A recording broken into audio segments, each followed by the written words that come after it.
주의 이름으로 사랑하고 환영합니다. 아멘. 오늘 특별히 찬양이 더 은혜가 어떤 것 같아요. 할렐루야. 아멘. 목사님 진짜 주연 목사님 주셔서 감사합니다. 오늘은 우리가 잘 아는 말씀, 성경에 있는 말씀, 모르는 말씀이 없죠. 아는 말씀, 바로 알아야 아는 것이 되겠죠. 로마서 10장 9절과 10절 한 목소리로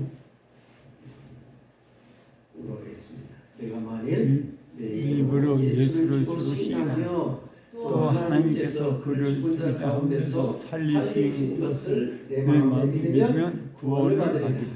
아멘. 사람이 마음으로 믿어 의에 이르고 입으로 시인하며 구원에 이르리라. 아멘. 잘하는 말씀입니다. 본문이 어떻게 되어 있어요? 주를 입으로 시인하며 그랬습니다. 주를 입으로 시인한다. 주를 입으로 시인한다.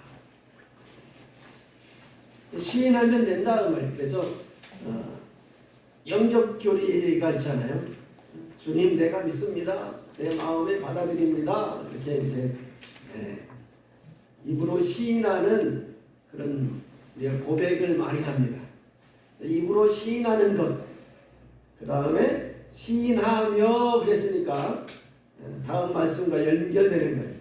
하나님께서 죽은 자 가운데서 그를 살리신 것을 믿으면 그랬습니다.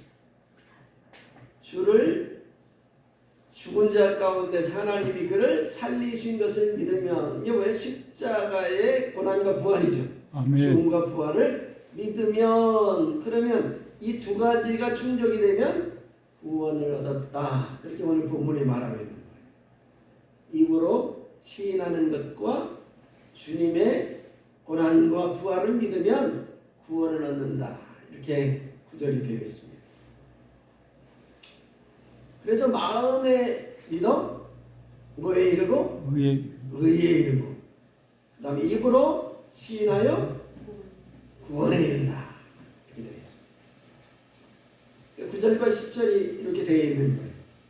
주를 입으로 시인하며 하나님께서 죽은 자 가운데서 그를 살리신 것을 믿으면 구원을 얻는다. 9절 되어 있고 10절에는 마음으로 믿으면 의에 이르고 입으로 시인하면 구원에 이른다. 이렇게 되어 있습니다. 두 가지 내용이 두 절 내용이 다 똑같은 것인데 그 표현이 약간 다른 거예요. 그럼 이 입으로 내 마음에 믿으면 입으로 시인하면 그런 말씀이 뭔지 오늘 살펴보면서 은혜를 받기를 원합니다. 아멘. 우리가 지난번에 1월 달에 모였을 때 구원의 서정에 대해서 우리가 한번 다른 일이 있습니다. 기억나시나요? 아멘. 기억하시는 구원에 이르는 구원의 서정, 그 다른 말로 하면 영생에 이르는 과정 8단계 그렇게 말하셨어요. 우리 목사님들이 이걸 모르면 신학을 제대로 안 하시는 거예요. 아주 기본적인 것. 우리가 어떻게 구원에 이루어가는지를 분명하게 알아야 성도들을 인도해낼 수 있고 구원에 이르는 과정을 알아야 우리가 어떻게 천국 가는지를 알 거 아니에요. 구원에 이르는, 그래서 구원의 서정. 제가 목사 모시고 볼 때 구원의 서정 가운데 칭의가 뭐입니다. 그러니까 칭의에 대해 논하라 이런 문제가 나왔었어요. 구원의 서정 가운데 나오는 칭의. 그래서 먼저 뭐라고 그랬죠?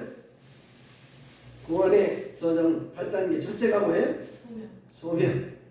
소명은 누가 소명하는 거예요? 콜링이라고 그러죠. 소명은 누가 부르시는 거예요? 성부 하나님이 우리를 부르는 거예요. 만민 가운데 만에 하나 천에 하나 우리를 부르신다는 거예요. 불렀죠? 그 다음에 우리가 새롭게 태어나는 것을 뭐라고 그래요? 중생이죠. 중생은 누가 주관하는 거예요? 성자 예수님이 십자가의 피로 중생하는 거죠. 그 다음에 우리가 중생을 한 이 소명을 받고 중생하고 그 그 다음에 회심 이렇게 되어 있는데 마음을 바꾸는 거죠. 회개하는 건데 이 순서가 꼭 이렇게 된다기보다는 편의상 순서를 이렇게 정했다는 거예요. 바뀔 수도 있어요. 회심이 먼저 올 수도 있어요. 자, 그래서 이 회심은 누가 주장하는 거예요? 성령의 감동을 받아야 우리가 이제 회심을 하게 된다. 그래서 이걸 가르쳐 뭐라 그래? 신앙이라고 말합니다. 신앙. 그죠? 소중하고 중세하고 회심하는 걸 신앙인데 이 신앙을 가르쳐 우리는 뭐라 그러는 거예요? 예수 믿는 거라 그렇게 말하는 거죠? 이렇게 예수 믿는 단계가 되면 신의 이제 너는 의롭게 된다 그렇게 말하는 거예요. 의롭게 된다. 그 의롭게 된다는 걸 누가 의롭다고 선언해 주는 거예요? 성부 하나님이 의롭다고 우리를 인정해 주시는 거예요. 그 다음에 이제는 너가 하나님의 자녀가 되었다 그렇게 인정해 준다는 거예요. 성부 하나님이 하시는 거죠. 그 다음에 단계가 성화에 이르어야 된다. 성화 거룩해져야 된다. 거룩해지의 단계는 성령이 우리를 이끌어 가시는 거예요. 그 다음에 고난 가운데도 시험 가운데도 인내하고 견뎌내야 된다. 견인. 그 다음에 마지막 이 뭐예요? 성화에 이르는 단계인데 영화에 이르는 단계인데 이 영화는 우리가 죽음 순간 이루어진다 그렇게 말해요. 죽는 순간 영화로게. 이 구원에 이르는 8단계예요. 기억나시나요? 네. 배우는 게 기억나요? 기억나시는 분은 그래도 좋은 학생이었어. 이게 교리적인 구원의 서정이라는 교리의 서정. 그래서 이 믿음의 구원의 서정 가운데서 사람이 할 수 있는 단계가 뭐라고 그랬어요? 어떤 게 우리가 할 수 있는 단계? 우리 내 스스로 주장해서 내 힘으로 내가 할 수 있는 일은 뭐예요? 뭐가 있어요? 하나님이 불러주시고 예수님이 십자가로 우리를 새롭게 태어나게 하시고 성령님이 은혜 부어줘서 회개하게 하시고 하나님이 의롭다고 선언해 주시고 하나님의 자녀들을 선언해 주시고 또 성화에 이르는 것도 성령님이 나를 인도에 가셔야 내가 성화롭게 되고 또 시험과 환난 가운데도 성령님이 나를 도와주셔야 내가 견인하게 되고 마지막 순간 우리가 좀 부족하여도 영화롭게 이르게 하시는 성령님의 은혜가 있으니까 우리가 영화에 이르는 거예요. 그럼 사람이 할 수 있는 단계가 뭐가 있어요? 신앙. 사람이 할 수 있는 단계가 뭐가 있어요? 오직 믿는 것밖에 없죠. 네? 오직 믿는 것밖에 없어요. 그래서 불가항력적인 은혜다 이런 말을 하는 거예요. 하나님의 절대적인 은혜. 그래서 오직 예수 신앙이 나오는 거예요. 오직 예수 신앙. 그리고 우리가 부족하여도 영화에 이르게 된다. 그러면 영화에 이를 때 심판이 있어요 없어요? 여기는 심판이 있어요 없어요? 교회에는? 심판이? 교리에 심판이 있어요 없어요? 영화에 이르는데 무슨 심판이 있어요? 심판이 없죠? 네, 심판이 없죠. 근데 고린도전서 5장 10절에 뭐라고 그랬어요? 선악간에 누구든지 심판을 받는데 계시록 20장 10절에 백보자 심판이 있대. 그럼 이 성경은 거짓말이죠? 영화에 이르렀는데 무슨 심판이야? 그러니까 교리적으로는 영화에 이르는데 성경에는 심판이 있다고 그랬는데 어떻게 맞느냐 이 말이에요. 영화에 이르기 전을 얘기했지 심판. 교리에는 심판이 없다니까? 교리에는 죽는 순간 우리가 영화체로 영원한 생명체로 바뀌어가지고 부족해도 영화에 이른다고 가르쳤다는 거예요. 뭐가 부족해도 영화에 이르는 우리가 좀 거룩해지지 못하고 우리가 좀 부족해도 죽는 순간 우리는 다 천국에 가는 거예요. 여러분 장례식장에서 집례할 때 뭐라고 그래요? 이 장로님, 이 권사님, 이 집사님 어디 갔다 그래? 어디 갔다고 집례해요? 어디 갔다고 그래요? 목사님들 어디 갔다고 그러냐고? 천국에 올라갔다 그러죠? 아멘. 그렇게 가르쳐 우리가 집례하잖아요. 우리 사랑하는 우리 장로님, 사랑하는 권사님 이제 하나님 품에 안겼습니다. 그렇게 설교하잖아. 해요 안 해요? 예. 어디 심판에 대한 게 어디가 있어? 천국에 가는 게. 그러니까 교리적으로 이제 천국에 갔는데 예수님이 다시 올 때 심판대 앞에 선다. 그래. 그 대신 심판이 있는 것이 아니고 하나님의 은혜 가운데 모든 세상에 믿든지 안 믿든지 하나님 앞에 서야 되니까 우리는 서는 것뿐이지 심판은 없다. 그렇게 교리를 가르치는 거예요. 근데 성경에는 반드시 심판이 있다고 가르치는 거예요. 바울도 그랬고 예수님도 그랬고 마태복음 25장에 뭐라고 그랬어요? 심판이 있다는 거예요. 열처녀 비유, 달란트 비유, 심판이 있다는 거예요. 양과의 염소의 비유, 심판이 있다는 거예요. 근데 없어, 교리에는. 그러면 이제 지난번에도 다뤘죠. 성경적으로 그럼 어떻게 그 구원의 서정에 대해서 굳이 얘기한다면 성경에는 어떻게 나와야 되냐. 에베소 2장 4장 23절로 24절에 뭐라고 그랬어요? 오직 너희는 심령이 새롭게 되어 하나님의 의를 따라 의와 진리의 거룩함으로 지으심을 받은 새 사람을 입으라. 그렇게 되어 있어요. 굳이 본다면 서정을 성경에서 말하는 것을 우리가 찾아본다면 먼저 심령이 새롭게 되는 과정이 있다 그랬어요. 이걸 뭐라 그래요? 심령이 새롭게 되는 것? 중생이죠. 우리가 중생은 어떻게 일어나는 거예요? 그리스도의 속죄의 피로 이루어지죠. 뭐 이걸 부인하는 사람 없을 거예요. 자, 그 다음 단계는 뭐예요? 의와 진리와 거룩함으로 지으심을 받아야 된다. 그렇게 성경이 말하고 있는 거예요. 한 절만 보았지만 성경 창세기부터 쭉 정말 연구해 보면 이런 말씀이 도출되어야 그게 제대로 성경을 아는 거예요. 성경을 연구하시는 분들이 있어요. 뭐 학자들이 있어요. 주경신학자들이 있어요.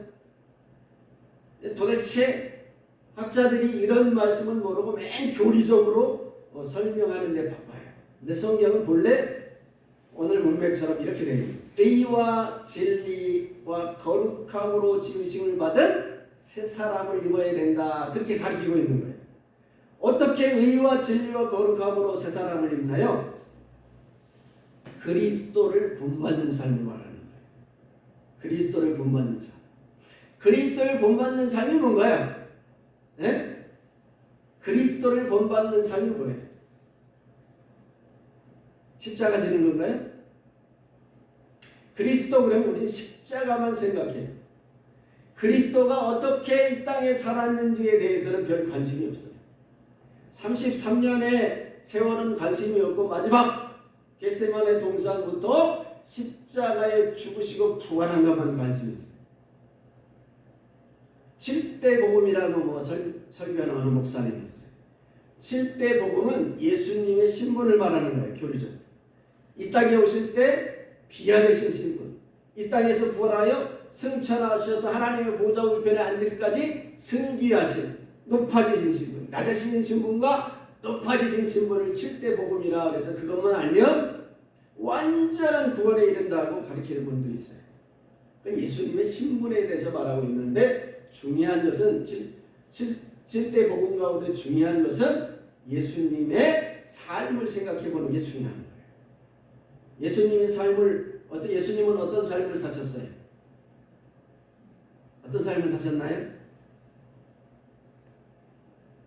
잘 모르시죠? 예수님이 33년 동안 뭐하고 사셨을까요? 30년 동안 어떻게 사시고 3년 동안은 공생애로 사시고 뭐하고 사셨을까요?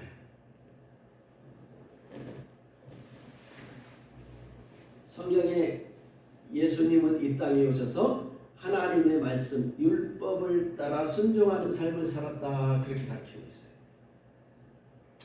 오늘 그걸 다 말하기는 시간이 없고 이미 해오면서 제가 말했던 예수님이 이 땅에 오셔서 사신 삶은 뭐하는 삶? 하나님의 말씀에 순종하는 삶을 살았어요. 그래서 예수님을 뭐라 그래? 둘째 아담이라 그래. 첫째 아담은 누구예요? 하나님께서 태초에 에덴 동산에 만들어서 첫째 아담이에요. 첫째 아담이 하나님 앞에 왜 실패자가 되었나요? 하나님의 말씀에 명하신 말씀에 순종하지 못해서 실패하신 거예요. 둘째 아담으로 오신 예수님은 어떻게 십자가를 지시고 모든 인생의 죄를 담당하시는 성공적인 삶을 사셨나요? 하나님의 말씀에 순종하는 삶을 살았기 때문에. 히브리서 5장 8절과 9절 그가 아들이면서도 고난 가운데 순종함을 받아 우리의 구원의 근본이 되었다. 아들이면서도 하나님의 말씀 가운데 온전하게 순종하는 삶을 고난 가운데 사신 결과 그가 구원의 근본이 될 수 있었다 그런 말이에요. 계시록 3장 21절에 뭐라고 그랬어요? 이기는 자는 내 보좌에 함께 앉기를 내가 이기고 하나님 보좌에 함께 앉을 것 같이 하리라. 예수님이 이기시고 하나님 보좌에 앉으신 거예요. 예수님이 인생 가운데 하나님의 말씀 가운데 순종하는 삶을 통하여 하나님 앞에 인정받은 삶이 되었기 때문에 그 자리에 앉았다는 거예요. 그래서 이기는 그 사람도 내가 이긴 것 같이 이기는 그 사람도 내 보좌에 앉는다. 그렇게 가리키고 있는 거예요. 그래서 말씀 가운데 하나님의 말씀을 지키는 삶이 뭐예요? 의와 진리와 거룩함으로 지으심을 받는 새 사람이 되는 거예요. 근데 교회에서 뭐라 그래? 예수만 믿으면 새 사람이 된다. 그렇게 가르쳐요. 그러면 교회에서 가르치는 게 맞는 거예요? 성경이 말하는 게 맞는 거예요? 성경이 말하는 게 맞는 거예요. 거짓 선지자들은 마귀들은 하나님의 말씀을 변형시켜요. 계시록 마지막에 뭐라고 그랬어요? 하나님의 말씀을 더하는 자가 어떻게 돼? 그 재앙을 더하시겠대. 하나님의 말씀 가운데 빼는 자는 어떻게 하겠대? 하나님의 성에 참여하는 것에서 외우리겠대. 자, 이렇게 의와 진리와 거룩함을 지으심을 받은 사람들을 가리켜 성경에서 뭐라고 합니까? 하나님의 형상을 입었다 그렇게 말합니다. 이걸 가리켜 그리스도의 복음의 영광이다 그렇게 말해요. 또 한 가지는 이것이 바로 복음의 비밀인 거예요. 그래서 비밀인 거예요. 이렇게 심령이 새롭게 되어서 의와 진리와 거룩함으로 지으심을 받은 새 사람을 입은 자들을 하나님이 심판하시는 거예요. 심판하시는 거예요. 그리고 그걸 가리켜 뭐라고 그래요? 계시록 14장에는 추수한다. 알곡을 추수한다. 그렇게 말하는 거예요. 또 계시록 14장에 뭐라 그래? 14만 4천이라 그렇게 말하는 거예요. 그 다음에 어린 양의 신부다. 그렇게 말하는 거예요. 또 이기는 자라. 그렇게 말하는 거예요. 그가 하나님의 백성이요. 그가 하나님의 자녀다. 그렇게 말하는 거예요. 지난번에 했던 내용을 다시 한번 복습한 거예요. 심령이 새롭게 되어져서 중생을 얻는 거예요. 그 다음에 어린아이로 태어난 것과 같은 상태에서 의와 진리와 거룩함으로 자라나야 되는 거예요. 그래야 되는 거예요. 자라나는. 그래서 알곡 비유가 있는 거예요. 씨 뿌리는 비유가 있는 거예요. 자라나는 복음이 있는 거예요. 자, 이걸 마음에 새기시길 바랍니다. 그 다음에 오늘 말씀을 이제 보면 마음으로 믿어 의에 이른다 그랬습니다. 마음으로 믿어. 이 말이 뭔가요? 마음으로 믿는다. 지난번에도 했듯이 마음은 뭐예요? 믿음의 자손입니다. 믿음이 거하는, 믿음이 생겨나는 곳이에요. 창세기 17장 17절에 보면 아브라함이 엎드려 웃으며 마음속으로 이르되 100세가 된 사람이 어찌 자식을 낳을까? 사라는 90세니 어찌 출산하리요? 마음속에 하나님께서 내가 명년에 아들을 낳으리라 그럴 때 어떻게 의심이 생기는 믿음.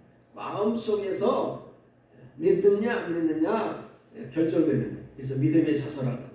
신명기 4장 26절에 보면 그러나 내가 거기서 내 하나님 여호와를 찾게 되리니 만일 마음을 다하고 뜻을 다하여 그를 찾으면 만난다. 마음이 중요하다. 이 마음이 중요한 걸 잘 몰라요. 마음이 얼마나 중요한지 마음으로부터 시작됩니다. 마음을 새롭게 하고 마음을 굳게 하고 심령을 주님 앞에 온전히 해야 바른 믿음으로 서갈 수 있는 거예요. 신명기 6장 5절에도 내 마음을 다하고 뜻을 다하고 힘을 다하여 내 하나님 여호와를 사랑하라. 마음. 신명기 10장 16절에는 할례는 어디에 받으래요? 마음의 할례를 받으라. 시편 28장 7절에도 여호와는 나의 힘과 나의 방패시니 내 마음이 그를 의지하여 도움을 얻으랴. 마음이 하나님을 의지한다. 이사야 51장 7절에도 의를 아는 자들아 마음에 내 율법이 있는 내 백성아 그랬습니다. 의를 아는 자가 누구래요? 의를 아는 자가 마음에 율법이 있는 자예요. 의를 알고 마음에 율법이 있는 자를 가리켜 뭐라 그랬어요? 내 백성이다. 그렇게 말합니다. 말씀에 그대로 나와 있잖아요. 의를 아는 자들아 마음에 내 율법이 있는 백성들아. 예레미야 31장 33절에는 그러나 그날 위에 내가 이스라엘 집과 맺은 언약은 이러하니 곧 내가 나의 법을 그들 속에 두고 그들 속이 어디예요? 그들의 마음에 기록하여. 이게 중요한 말씀들은 이렇게 중복되어서 설명해. 속에 두겠다. 마음에 두겠다. 그 속은 마음이다. 이렇게 그의 하나님이 되고 그들은 내 백성이 될 것이다. 여호와의 말씀이니라. 이렇게 말합니다. 마음은 이 믿음이 출발하는 것이고 마음이 잘못된 것은 바른 믿음이 될 수 없어요. 사람의 교훈을 받을 때도 아버지 앞에서 선생님 앞에서 마음을 삐딱하게 있는 사람은 아무리 말해도 듣지 않아요. 들을 수도 없지요. 하나님 앞에서 마음이 중요해요. 말씀을 받는 자의 자세가 중요해요. 마음에서 시작됩니다.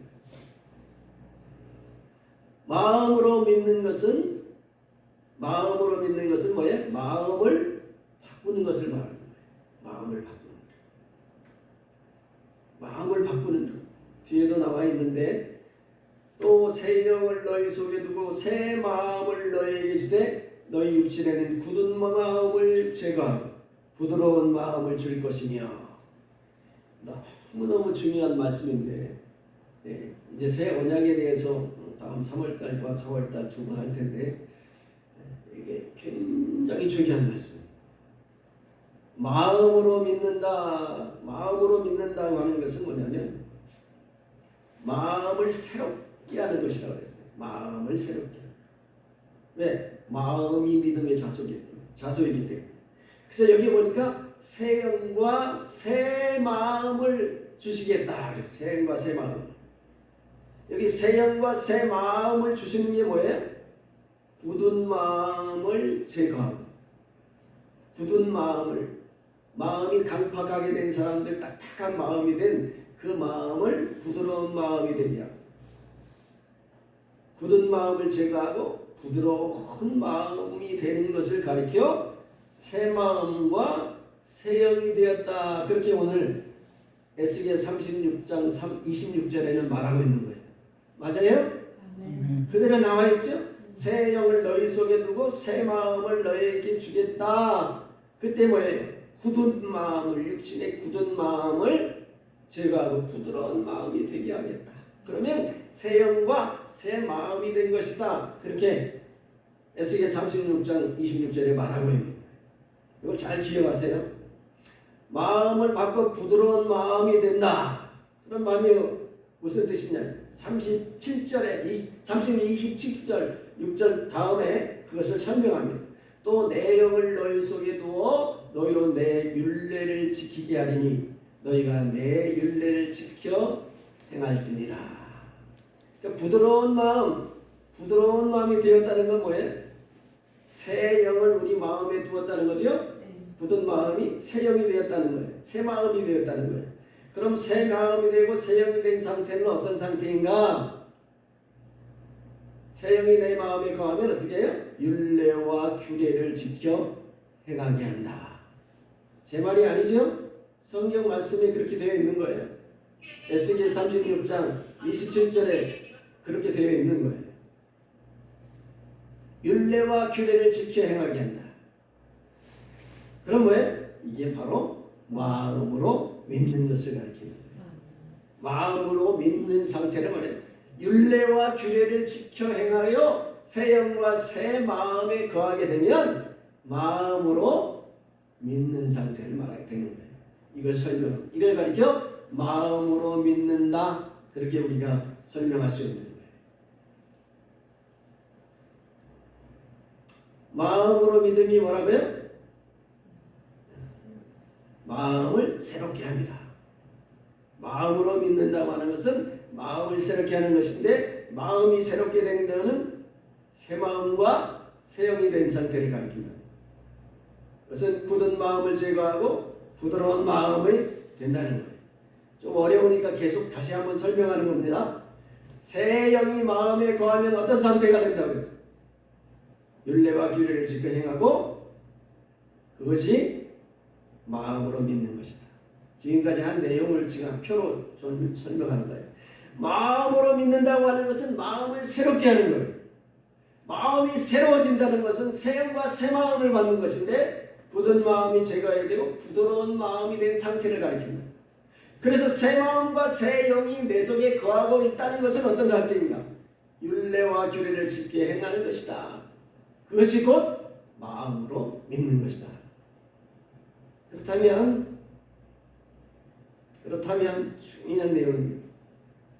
성도가 하나님의 법을 지키는 만큼 믿는 거예요. 다시 한번. 그렇다면 성도가 하나님의 법을 지키는 만큼 믿는다는 거예요. 성경에 큰 믿음을 말하고 있죠? 작은 믿음을 말하고 있죠? 어떤 게 큰 믿음이에요? 나는 주님을 막수로 믿습니다. 큰 믿음입니까? 하나님의 말씀에 얼마나 순종하는 삶을 살고 있느냐, 그 순종하는 양이 믿음인 거예요. 이해가 되시든지 안 되시든지 이게 하나님의 말씀이에요. 믿든지 안 믿든지 이게 하나님의 말씀이에요. 하나님의 말씀의 법에 따라 얼마나 나의 삶이 바뀌어지고 있는가, 하나님의 말씀에 따라 내가 얼마나 성숙해져 있는가, 하나님의 말씀에 나를 얼마나 맞추어 살고 있는가, 그것이 믿음인 거예요. 내가 예수 믿습니다. 그게 믿음이 아니에요.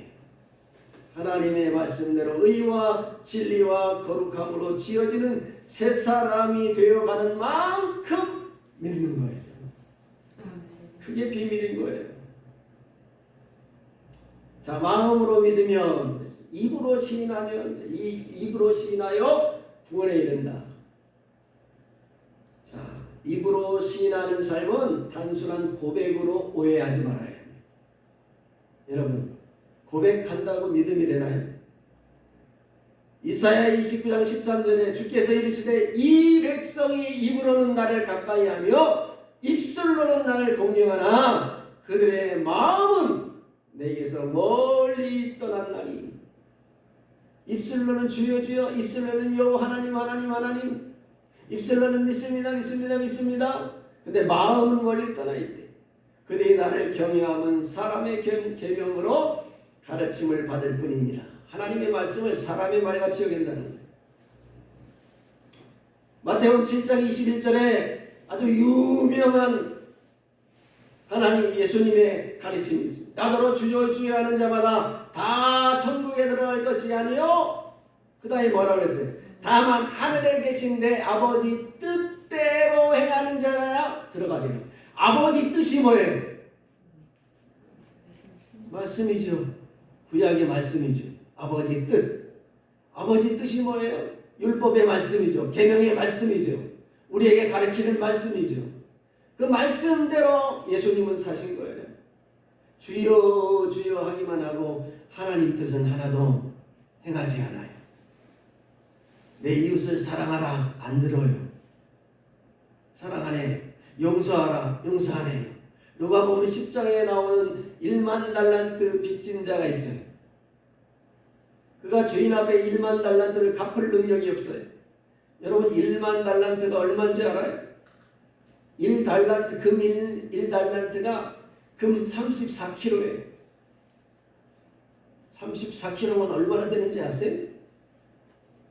응?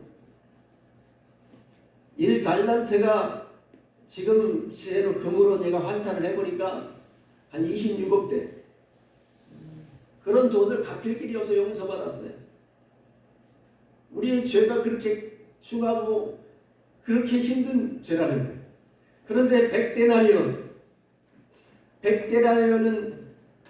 100일 동안의 범상이니까 얼마 되지 않는 거예요. 한 3개월 동안 보급되는 거예요. 근데 그렇게 빚진 자를 자기 친구의 죄를 그 빚을 어떻게 했어요? 탕감해줬어요? 탕감 안 해줬어요? 상담 안 해줬어요. 붙잡고 이놈의 새끼 내 돈을 갚으라고 옥에 갇히고 뭐 딸을 팔아서 아들을 팔아서 노예를 삼는 난리를 치는 거예요. 그러니까 친구들이 너무 안타까워가지고 주인한테 고자질하는 거예요. 1만 달란트 빚을 탕감받은 저 친구가 100데나리온 탄 거 자기 친구를 지금 옥에 가둬놓고 있어요. 주인이 그래 당장 다 데려오라. 큰 빚을 탕감해줬으면 작은 빚을 어떻게 해야 돼요? 탕감해주고 용서해주는 거예요. 큰 사랑을 받은 자는 어떻게 되는 거예요? 그 사랑을 베푸는 거예요. 베풀어야 되는 거예요. 그게 달란트 비유예요. 베풀어야 되는 거예요. 베풀어야. 아내의 뜻을 안 하죠. 절대로 용서 못해요. 절대로 안 되죠. 사랑할 수 없어요. 아버지 뜻대로 행하지 않아요. 그리고 나는 예수 믿는다 그래. 하나님 믿는다 그래. 하나님의 아들이라 그래. 근데 주님은 그런 사람은 결단코 천국에 들어갈 수 없다. 그렇게 우리에게 가르치고 있는 거예요. 그러니까 입으로 단순히 시인하는 것 그걸 말하는 것이 아니라는 거죠. 입의 고백은 마음에서 출발하는 것입니다. 마태복음 12장 34절에 보니까 독사의 자식들아 너희는 악하니 어떻게 선한 말을 할 수 있느냐. 이는 마음에 가득한 것이 입으로 말합니다. 누가복음 6장 45절에 보면 선한 사람은 마음에 쌓은 선으로 선을 내고 악한 자는 그 쌓은 악에서 악을 내나니 이는 마음에 가득한 것을 입으로 말합니다.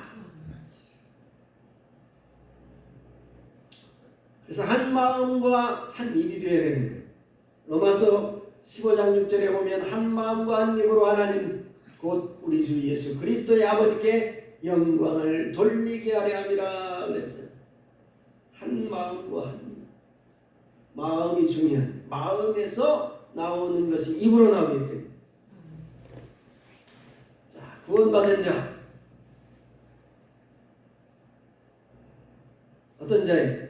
마음에 율법을 새기고 있는 자예요. 그래서 입으로 고백하는 자예요. 그러면 똑같이 구원받는 자라 그러면 입으로 고백하는 것이 뭘까요? 그렇죠. 말씀으로 사는 삶을 말하는 거죠. 말씀. 마음에 율법인 새겨진 자가 입으로 새겨진 율법이 나오니까 삶을 통해서 나와야 된다는 거예요. 의를 아는 자는 아까 뭐라고 그랬어요? 마음에 율법이 있는 자라고 했어요. 마음이 의를 알고 마음에 율법이 있는 자를 가리켜 하나님이 뭐라고 그랬어요? 내 백성이라고 그랬어요. 그 구원받는 자는 마음에 율법이 새겨진 자고 그 입으로 그 말씀이 고백되어지는 자가 구원받는 자가 되는 거예요. 그래서 입으로 고백함이란 시인하는 삶을 말한다. 그렇게 우리가 인정해야 되는 거예요.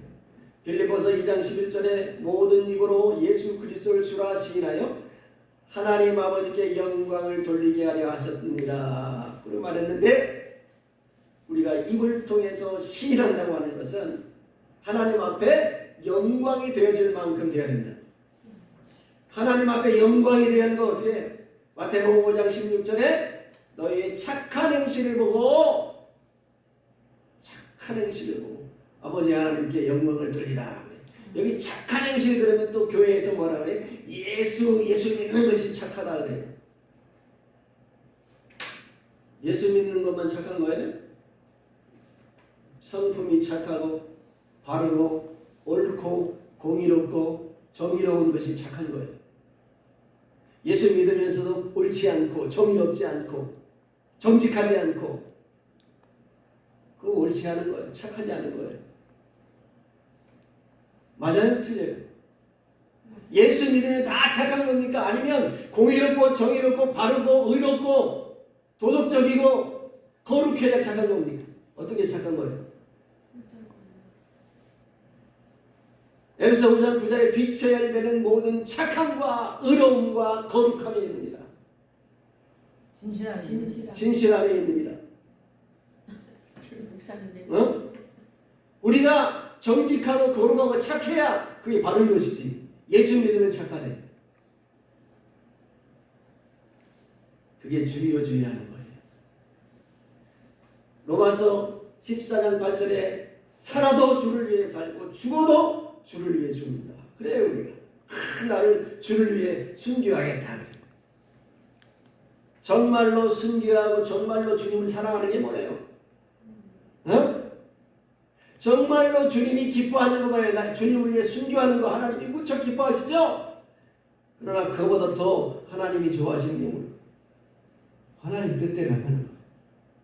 하나님 뜻대로 사랑하는 거예요. 요즘 우리나라 가운데 순교할 수 있어요? 없어요? 어떻게 순교해? 다 뭐 신앙의 자유가 있고 자기 마음대로 다 믿고 싶은 사람 믿는데 어떻게 순교를 당하고 핍박을 당합니까? 이런 가운데 하나님이 제일 좋아하는 게 뭐예요? 가장 힘든 게 뭘까요?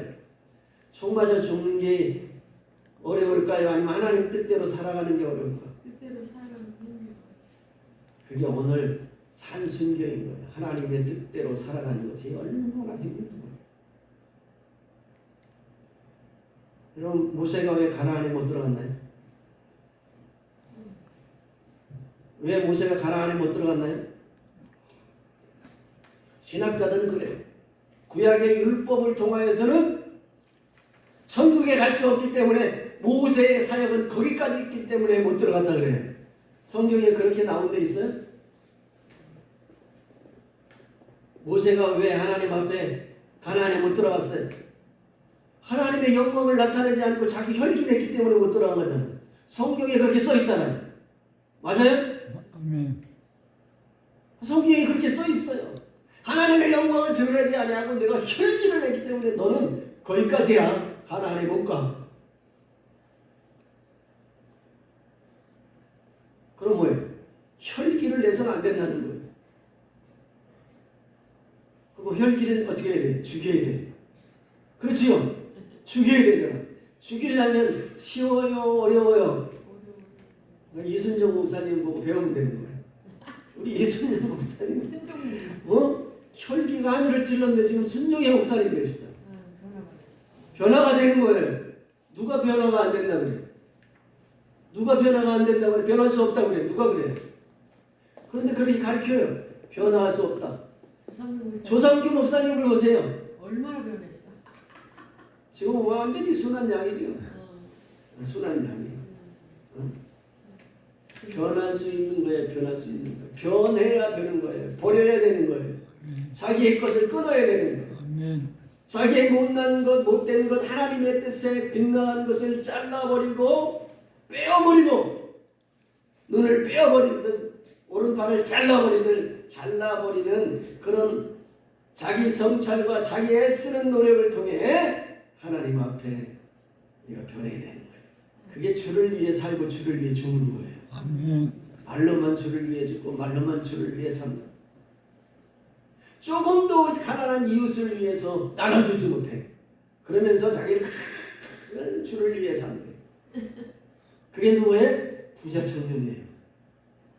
너가 팔아 가난한 자에게 다 나눠주고 그 뒤에 나를 따르라. 주여 내가 주를 따르겠습니다. 그래?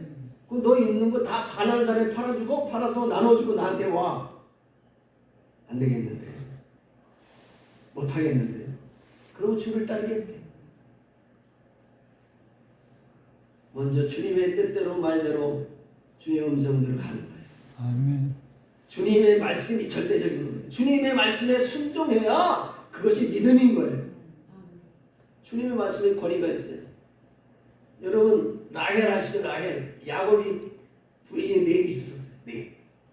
근데 야곱이 누구 때문에 넷이 생긴 거예요? 부인이. 누구 때문에 넷이 됐어요? 라헬 때문이잖아. 라헬 하나 얻으려고 나만 자기 외삼촌한테 봉사하다가 아내가 넷이 생긴 거야. 그렇죠? 라헬 하나 때문에 얼마나 사랑했으면 그 라헬 하나 때문에 14년 동안 봉사를 했어요. 또 얻어보려고. 근데 이 라헬이 어떻게 됐어요? 가나안에 오다가 가나안 땅 야곱의 고향 거기서 오지 못하고 노중에 죽어버렸어요. 왜 그랬어요? 왜 죽었어요? 설교하기 좋은 사람 야곱이 너무 사랑하니까 사랑하는 것은 하나님이 뺏어간다. 그런 하나님이 왜 죽었어요? 라헬이 왜 죽었냐고. 라헬이 왜 죽었냐고. 중간에 왜 요셉이 베냐민이 고아가 되게 만들었어요? 왜 죽었어요? 하나님의 약속 때문에 그런 거예요. 하나님의 약속. 무슨 약속? 아브라함에게 맺은 자는 내가 축복하는 자는 축복을 받고 저주하는 자는 저주를 받으리라 한 그 말씀 때문에 죽은 거예요. 감이 안 오죠? 라헬이 바담 아람에서 도망 나올 때 뭘 훔쳐가지고 나왔어요? 드라빔이라고 하는 자기 아버지의 신을 가지고 나왔어요. 그런데 어떻게 했어요? 도망간 걸 알고 라반이 막 자기의 사명들을 이끌고 막 달려왔어요. 쫓아와가지고 그래서 죽이려고 그랬는데 꿈에 하나님이 나타나서 너 금방지게 야곱에게 손만 대면 너 죽는 줄 알아. 그래서 손을 못 대고 딱 나가서 하는 말이 내가 왜 내 신을 가지고 도망했느냐. 외삼촌이 무슨 말씀하니까 내가 하나님을 믿는 사람인데 당신의 신을 왜 가지고. 우리 가족 중에 신을 가지고 온 자고 한 사람은 살아남지 못하고 죽을 것입니다. 야곱이. 아세요? 하나님 앞에 야곱이 저주를 하는 거야. 라반의 신을 가지고 온 자는 살아남지 못하고 죽을 것이다. 그렇게 저주를 했어요. 저주받은 라헬이 어떻게 됐어요? 노상에 죽어버린 거예요. 하나님의 약속은 이렇게 무서운 거예요. 하나님의 약속은 이렇게 무서워요. 이런 말씀을 합니까? 엉뚱한 말씀 가지고 난리를 치고 하나님의 말씀은 이렇게 1.1획도 약속이 변하면 아멘. 정확하게 하나님 뜻대로 아브라함의 축복이 그대로 이루어지리라. 야곱의 저주가 그대로 이루어지는 아무리 사랑하고 아무리 그 자기 라헬 때문에 14년 동안이나 그렇게 발버둥치면서 사랑한 여인이라도 하나님의 말씀의 거리 앞에 죽어버린 거예요. 주를 위해 살겠습니까? 주를 위해 죽겠습니까? 하나님의 말씀에 먼저 순종하고 사는 사람입니다. 주를 위해 사는 거예요. 아멘. 고린도전서 10장 31절에 보면 그런즉 너희가 먹든지 마시든지 무엇을 하든지 하나님의 영광을 위하라. 그러니까 우리가 얼마나 하나님의 영광을 위해서 우리가 먹을 때도 감사하고 합니다. 먹을 때도 감사하는 것이 중요하지만 더 중요한 것은 하나님의 말씀대로 우리의 삶을 맞춰가는 것이 더 영광된 길인 줄을 우리가 믿어야 하는 것입니다. 아멘.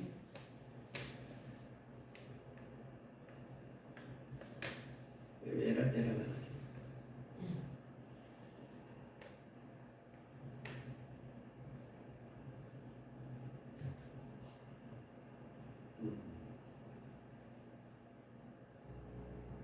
자, 마음으로 믿음과 입으로 신앙이란 내가 한번 설명해 보겠습니다. 부드러운 마음이 되는 게 어떤 마음이라고 그랬어요? 마음에 율법을 새기는 것이라고 그랬어요. 그래서 마음에 율법을 새기는 것은 뭐예요? 새 영과 새 마음이 되는 거죠. 그렇죠? 율법이 새기는. 그게 새 영을 받은 거예요. 내가 새 영을 받은 줄 어떻게 알아? 내 마음속에 율법이 새겨져 있고 내 마음속에 하나님의 말씀이 있어서 그것이 나를 주장하면 내가 새 사람이 된 거예요. 새 영이 있는 거예요. 예수 믿으면 새 사람이 되죠? 어떻게 알아요? 새 사람이 됐는지, 아직 안 변했는지, 아직 그대로 있는지. 내가 하나님의 말씀대로 살아가려고 애씀이 내 속에 있으면 내가 새 사람이 되고 새 마음이 된 줄 믿는 거예요. 왜? 마음속에서부터 신앙이 생겨나기 때문에. 그래서 마음에 믿는 것은 뭐라고 그랬어요? 의를 마음에 새기는 것이다. 말씀을 마음에 새기는 것이다. 그래서 이 입으로 시인하는 삶이라고 하는 것은 의를 행하는 삶을 사는 것을 말합니다. 마음에 새겨진 말씀을 삶으로 나타내는 것을 가리켜 입으로 시인한다.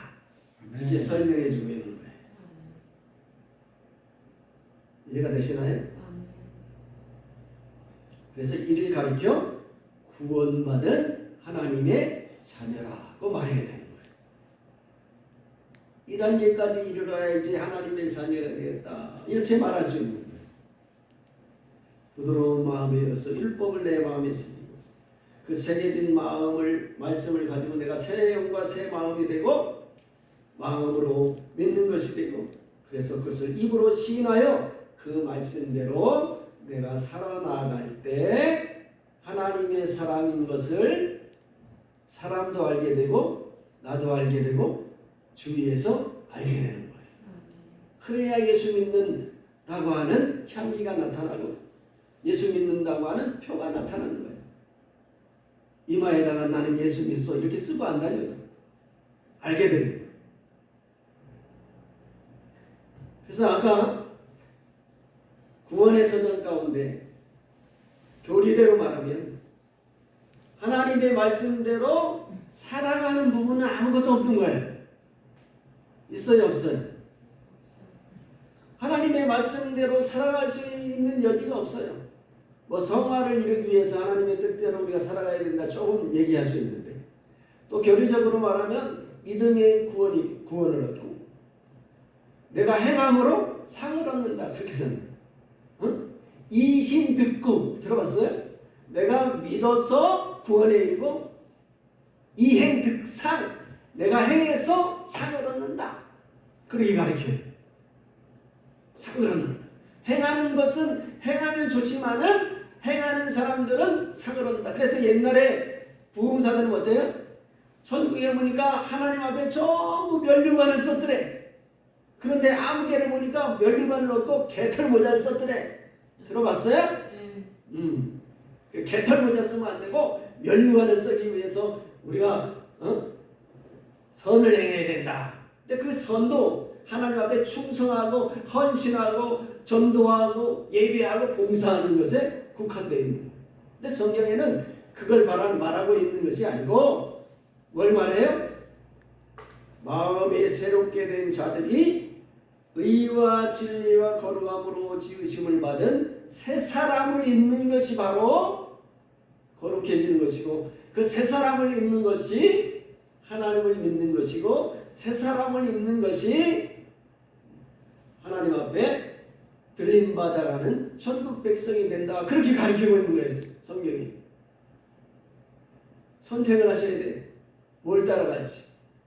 교리대로 믿고 그저 따라갈지 아니면 말씀대로 내가 하나님의 말씀대로 어떻게 하든지 주의 뜻대로 살아가려고 애쓰며 하나님의 말씀들을 내 삶을 통해서 나를 바꾸어 갈 건지 먼저 개인적인 삶이 있겠죠. 내 개인이 하나님 앞에 의롭고 거룩함으로 바뀌어야 돼.